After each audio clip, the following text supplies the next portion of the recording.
সাতক্ষীরার শ্যামনগরে কাঠ পোড়ানোর অভিযোগে 2 ইটভাটাকে 1.5 লক্ষ টাকা জরিমানা করা হয়েছে। প্লাস্টিক ও টায়ার পোড়ানোর কারণে এলাকাবাসী স্বাস্থ্য ঝুঁকিতে দিন কাটাচ্ছেন বলে জানা গিয়েছে। বিস্তারিত থাকছে এস.কে সিরাজের প্রতিবেদনে। বুধবার বিকেলে শ্যামনগর উপজেলার সোনার মোড়ের এইচডি ব্রিক্সকে 1 লক্ষ এবং খানপুর এলাকার এমবি ব্রিক্সকে 50,000 টাকা জরিমানা করা হয়।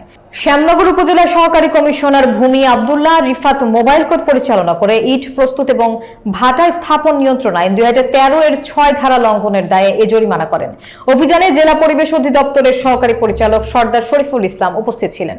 উল্লেখ্য, শ্যামনগরের বিভিন্ন ইট ভাটায় কাঠ, প্লাস্টিক ও টায়ার পোড়ানোর অভিযোগ নিয়ে গণমাধ্যমের সংবাদ প্রকাশিত হলে প্রশাসনের নজরে আসে বিষয়টি। শ্যামনগর উপজেলা নির্বাহী কর্মকর্তা মোসাম্মদ রনি খাতুনের নির্দেশে অভিযানে গিয়ে ভাটাগুলোর অনিয়ম সরাসরি দেখতে পান সহকারী কমিশনার। এরপর মোবাইল কোর্টের মাধ্যমে জরিমানা করা হয়। এলাকাবাসীর অভিযোগ, ইট ভাটাগুলোর বিষাক্ত ধোঁয়ার কারণে শিশু ও বৃদ্ধরা শ্বাসকষ্ট সহ বিভিন্ন স্বাস্থ্য ঝুঁকিতে রয়েছেন।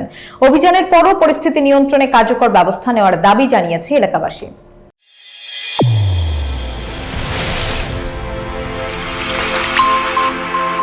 চ্যানেল A1 হৃদয়ের স্পন্দন।